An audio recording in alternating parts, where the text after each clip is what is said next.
This is video 16 for our organic chemistry unit, and at the end of this video you should be able to write reactions for alkenes and alkynes, addition reactions, and you're going to learn what an addition reaction is in this video as well.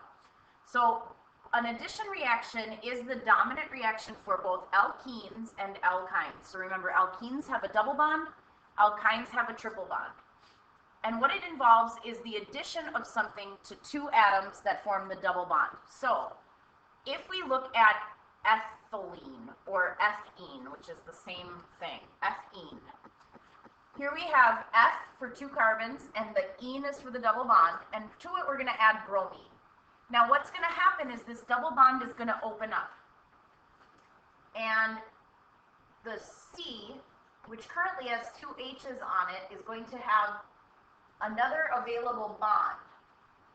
Okay, so if you look at this, that double bond is going to open up, allowing each carbon to now make all single bonds, and one bromine is going to add to each of those carbons.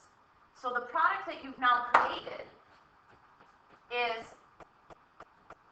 1,2-dibromoethane. And you might remember that a carbon-carbon double bond, this double bond has one sigma and one pi bond.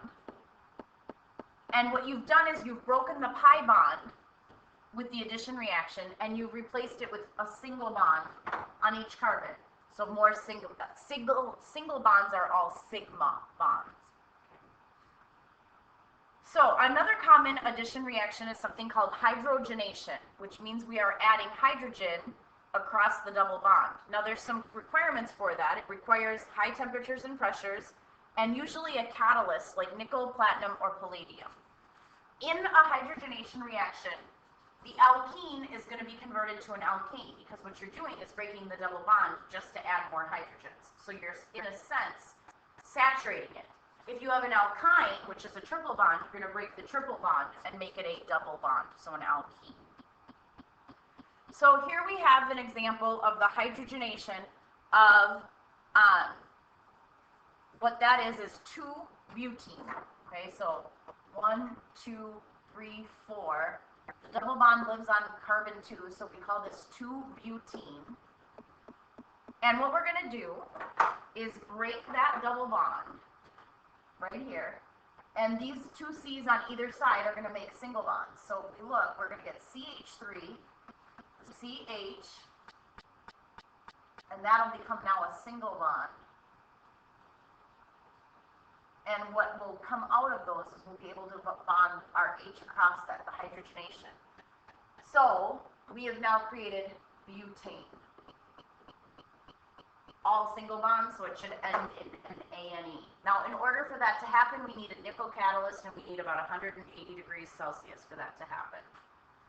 Another common addition reactions is either adding a halide, a hydrogen halide, or water.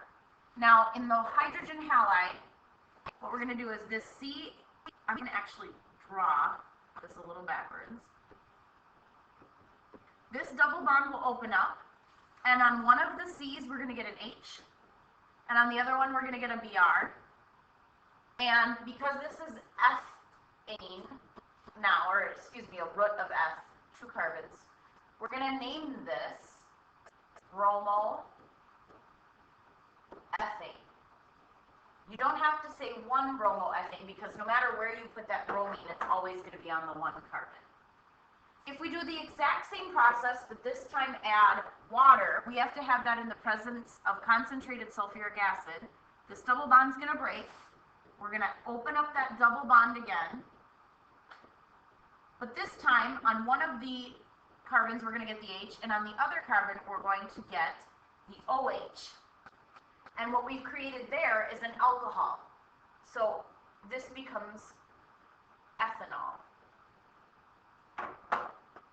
On our next page, or not your next page, on the next page, at the bottom of this page and the next page, you have some notes there about product of hydrogenation of 3-methyl-1-pentene.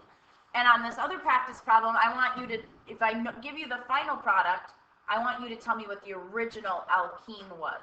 So we're going to go over those tomorrow in class, but I'd like you guys to try those on your own. So that's the end of video 16.